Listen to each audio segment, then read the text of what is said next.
కాకినాడ నగరంలో కులమతాలకు అతీతంగా కాకినాడ కిద్మత్ కమిటీ చేస్తున్న సేవలు పలువురికి ఆదర్శంగా నిలుస్తున్నాయని తెలుగుదేశం పార్టీ సీనియర్ నాయకులు ఎండి తాజుద్దీన్ పేర్కొన్నారు. కాకినాడ రాజు గృహకల్ప సముదాయంలో 2 నెలల క్రితం ఒక నివాసంలో ఫ్రిజ్ పేలిపోయి తీవ్ర గాయాలైన ఐశ్వర్య అనే యువతికి వైద్యం నిమిత్తం మందుల ఖర్చు కోసం కాకినాడ కిద్మత్ కమిటీని సంప్రదించడం జరిగింది. దీంతో దాతల సహకారంతో కాకినాడ కిద్మత్ కమిటీ వారిచే ఆర్థిక సహకార చెక్కు అందించే కార్యక్రమం జరిగింది. కమిటీ అధ్యక్షులు షేక్ చిస్టి అధ్యక్షతన జరిగిన ఈ కార్యక్రమంలో ముఖ్య అతిథిగా టీడీపీ సీనియర్ నాయకులు తాజుద్దీన్ పాల్గొని బాధిత యువతిని పరామర్శించి కమిటీ అందించిన ఆర్థిక సాయం చెక్కును అందజేశారు.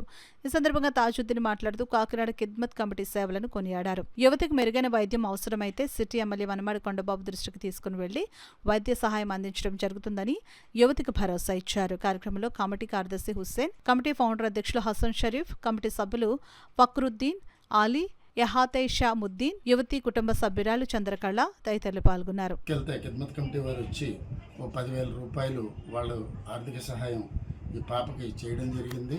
ఈ కిద్మత్ కమిటీ వాళ్ళు ఏంటంటే హిందూ ముస్లిం అనే భేదం లేకుండా ఎవరి ఇబ్బందుల్లో ఉన్నా ఎవరి ఆపదల్లో ఉన్నా వాళ్ళకి వాళ్ళ వంతున తోచింది సహాయం చేయడం అలవాటు అయింది. వాళ్ళకి ఇది మంచి శుభపరిణామం.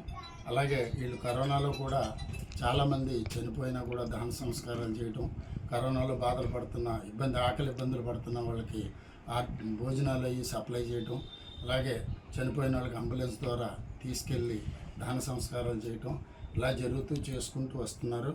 ఈ కిద్మత్ కమిటీ వారికి ప్రత్యేకంగా నేను నా తరపున అభినందనలు తెలియజేస్తున్నాను. అలాగే ఈ పాపకు సంబంధించిన సమస్యని ఒకవేళ ట్రీట్మెంట్ కంప్లీట్ జనరల్ హాస్పిటల్ అయిపోతే ప్రాబ్లం లేదు.